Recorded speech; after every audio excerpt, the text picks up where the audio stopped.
I know I'm reviewing another new game, but spooky season's coming up and I plan to do some retro horror games. At first, I was just going to do an unscripted follow up to my initial thoughts about Echoes of Wisdom, but after beating the game, I felt that it would be a disservice to not script a review. Echoes of Wisdom features Princess Zelda as the main protagonist, although it's not the first time she's been the main character in a Zelda game. The Wanda Gamelon has the unfortunate honor of being the first game featuring Zelda, along with Zelda's Adventure coming out a year later. Echoes is the first official Nintendo Zelda game that does, so I guess in a way it is the first time Zelda is the main protagonist in some shape or form. She has been playable in other games like Smash and Hyrule Warriors as well. Echoes did what many game companies, writers, designers, and producers have failed to do: take a prominent female character from a beloved series, put her in the spotlight without turning it into a dumpster fire fueled by cringe. They did the opposite by raising her to more or less the same level as Samus from the Metroid series. With a good gameplay loop, a simple but competent story, and all while not dragging Link through the mud in some lame attempt to make Zelda better by making Link look incapable or dumb. So, what is The Legend of Zelda Echoes of Wisdom? I would say it is composed of many different genres: action adventure, puzzle, platforming, open world, and some light RPG elements. The designers learned from previous Zelda games and incorporated elements from those games in order to create something similar but distinct from the games that came before, while paying homage to those games in the process. Zelda is given her own abilities and not just switching her with Link. It seems to me they went out of their way to give Zelda different abilities than Link. She's not given a sword like Link, but a staff, more in line with her role as a priestess. She is more of a summoner in Echoes. Zelda works in conjunction with Tri, who is one of many Tri, to create copies of objects or monsters called Echoes to solve puzzles, explore the land, and fight other monsters.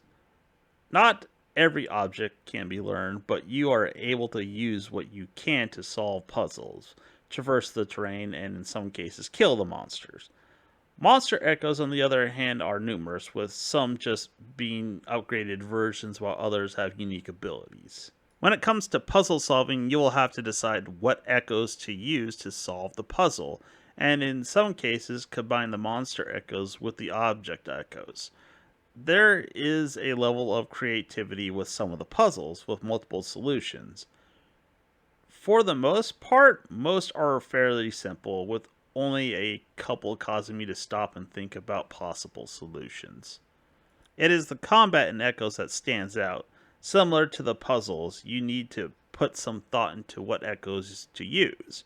Well, at least when you start out, and only have a few echoes. Later in the game, when you have more powerful echoes, you can get away with using the same echoes over and over outside of a few encounters, which can make the game a bit boring, but you don't need to stick with the same echoes. I guess the best way to describe it is every encounter does not need to be treated like a nail, but you can. As an example, after I learned the Dark Nut 3 echo and Moa echoes, I rarely used any of the other monster echoes due to how practical they were in combat. I did replace the Dark Nut with the Lionel, but by then I was almost done with the game. So, one thing I forgot to mention is the targeting. It's probably the worst aspect of combat since they don't always go after what you target. They sometimes just do whatever they want, and often enough, I have to just constantly resummon them so they go after the target I want them to go after. You can also be creative when it comes to combat. I've not mentioned it yet, so I'll cover the bind ability. It's similar to that of the Magnesis and God Hand abilities from Breath of the Wild and Tears of the Kingdom. It's also used for puzzle solving, but can be used for combat as well as traversing the overworld. When it comes to using the bind ability in combat, it can require some setup. Zelda needs to be in the right place at the right time. For instance, I can place a block of water on the ground and then use the bind ability to drag a monster into the block, drowning it. You can also drop monsters into pits, lava, and hold them in place while an echo finishes them off.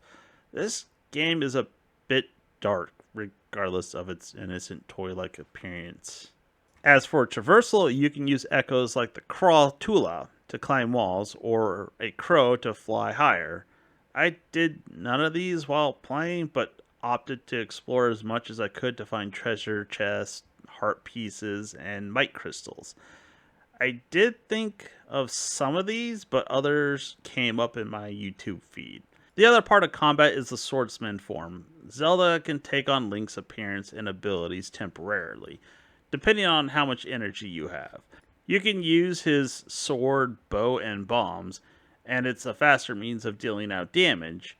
I know I said they gave Zelda a staff and not a sword, but using the sword fighting form is temporary, and I usually reserved it for boss fights or difficult enemies. On top of that, the meter can only be charged by defeating echoes of monsters that come from the rifts or from collecting mite crystals. Both avenues of filling the meter get closed off as you play the game, leaving only one option to fill the bar back up, and that's to collect all the mite crystals. Now, what are mite crystals?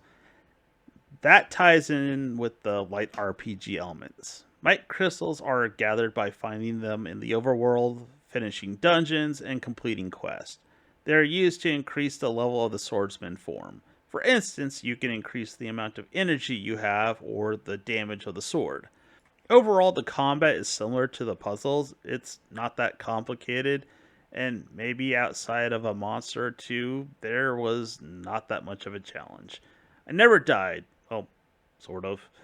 The Lionel took two fairies before I killed it, but I never saw a game over screen. As for traversal, it takes a page out of Tears and Breath of the Wild, and lets you go almost anywhere. There is a ceiling and borders to the overworld. The echoes can be used to traverse the terrain and can bypass monsters and difficult terrain, like I mentioned before. As for the art style of the game, it has the same, or at least one very similar to that of Link's Awakening remake. They have a smooth, plastic, toy like appearance, and the world design is based around a diorama like design. The animation feels smooth, but a few times I thought I saw a bit of a slowdown while transitioning to new screens. But that could be caused by my setup to capture footage. So it can be hard to tell. I kind of wonder why they went with this art style, but if I were to guess, it made the game cheaper to produce, better performance from the Switch, and let's not forget the monster murder. So now I'm just gonna go down a list of things I want to cover, like the smoothies. Instead of cooking for yourself, you gather the materials and take them to a smoothie shop, and the Deku shrub will make a smoothie or potion for you. Depending on the attributes of the ingredients, you will get different variations of smoothies. I barely used the smoothies outside of one boss fight when I was still learning to play and when I fought the Lionel. The main reason for this is the beds. At first, I did not put two and two together and realize that resting on the bed healed Zelda. I just thought it was another platform, and the bed is very useful for that till you get other echoes. But some synapses deep in my brain sparked and I made the connection. It should have been obvious since they used the concept and mechanics from previous Zelda games. One thing I did notice is that the game pays homage to the previous Zelda games, with it having similar layouts to that of A Link to the Past. It did rearrange parts, expand others, and then add new areas that came after A Link to the Past. I'll show a few. Like the place where Link's house is in A Link to the Past has a corresponding location in Echoes, as well as some structures in the Gerudo Desert and the island out in the middle of Lake Hylia. There's also Castle Town and Mount Lineru from Ocarina of Time and Breath of the Wild. While I'm speaking about the overworld, they added a bit of quality of life issue I had with previous Zelda games. Marks for the maps. Not the waypoints or stamps to mark the map with, but indications that you found a heart piece or mite stone. So you don't have to worry about if you found a particular heart piece or not. You can see that it's marked on the map. That way you're not returning to it when you're systematically going through a guide looking for that one or two heart pieces that you've missed.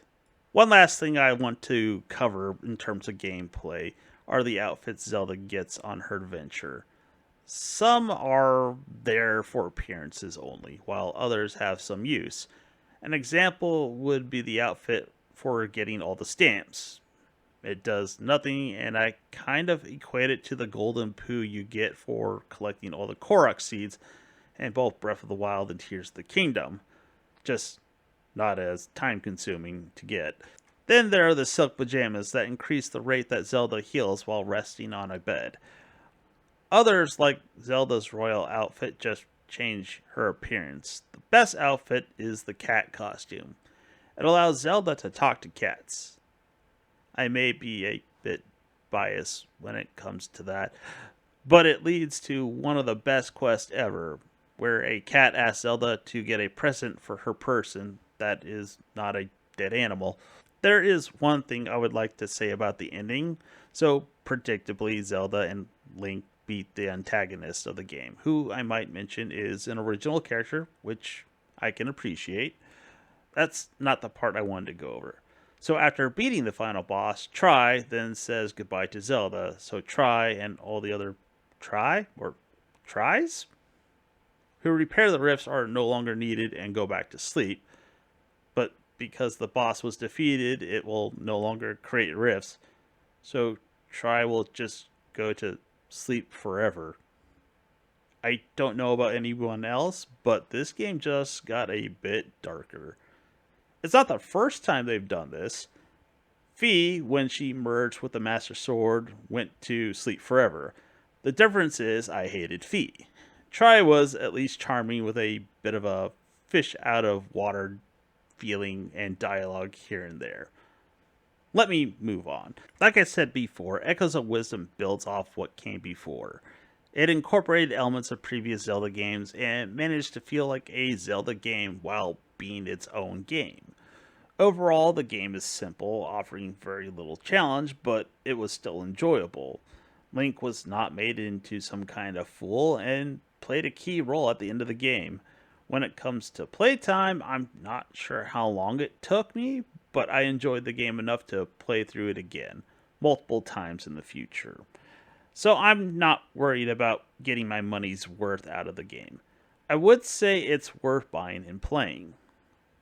Now, maybe we can get Linkle in the next game, although I'm not sure if Nintendo owns that character since she was in the Hyrule Warriors, and that was developed by Koei Tecmo. Anyways, if you made it this far, thanks for watching.